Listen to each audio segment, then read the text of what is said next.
यशोदा माँ पिछले जन्म में धरा थी। इनके यहाँ संत आए, घर में भोजन का दाना नहीं, क्योंकि ये संतों की सेवा करती थी। तो जंगल से लकड़ियां काटकर जो बेचकर पैसा मिलता उससे साधु संतों की सेवा करती। एक दिन घर में संत तब आए जब घर में अन्न का दाना नहीं था। अब संतों को भोजन कैसे कराएं? तो बगल में कोई सेठ जी का घर था, वहां चली गई, भैया हमें कुछ पैसे दे दो, हम संतों की सेवा करेंगे, फिर जंगल की लकड़ी बेचकर आपका एक एक पैसा चुकाएंगे, खाएंगे नहीं, आपका पैसा जरूर चुकेगा। वो आदमी नियत का खोटा था।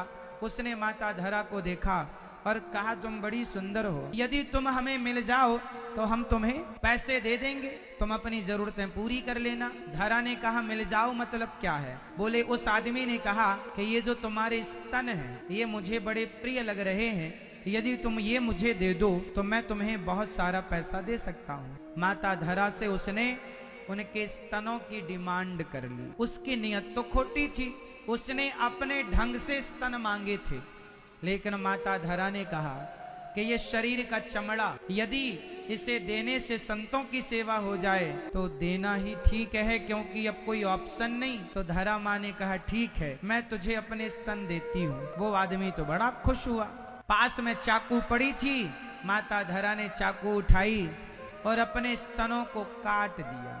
अपने स्तनों को काट कर उस सेठ की तराजू में रख दी। तुझे मेरे स्तन चाहिए था, मांस का टुकड़ा चाहिए था, ये ले, ये मांस का टुकड़ा तू रख ले। मेरे द्वार पर संत खड़े हैं, भूखे ना चले जाएं, तुमने जो कहा वो पूरा करो। उसने पैसे दे दिए। माता धरा ने बाजार से सामान खरीदा और संतों के लिए भोजन उसी हालत में बनाई। कितना दर्द ना हो रहा होगा शरीर में, पर भोजन बनाया।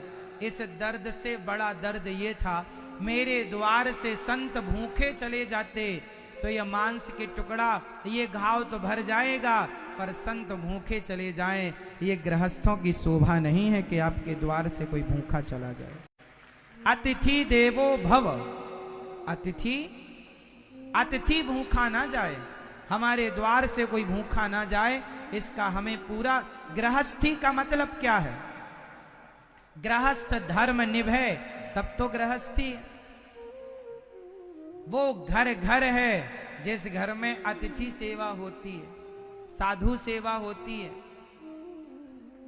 अब माता धरा ने संतों को प्रसाद बना करके दिया।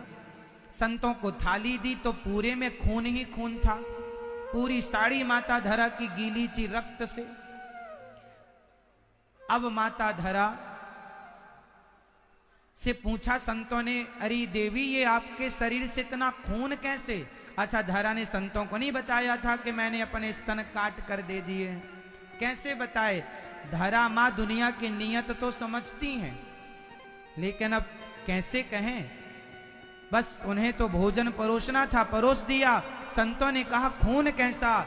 जब जिद की संतों ने तो पूरा बता दिया कि मेरे घर में कुछ अन्न का दाना नहीं था, आप अतिथि के रूप में थे, आपको मैं क्या खवाती। उसके पास उधार मांगने गई कुछ पैसे, तो उसने कहा कि तुम्हें अपने स्तन देने पड़ेंगे। मतलब उसने पैसों के बदले मेरे से मेरा शरीर मांगा था कि साधु सेवा करनी है तो तुम अपने स्तन दे दो, तो मैंने दे दिए, काट करके दे दिए। संतों ने कहा, इतना बड़ा त्याग तुमने किया।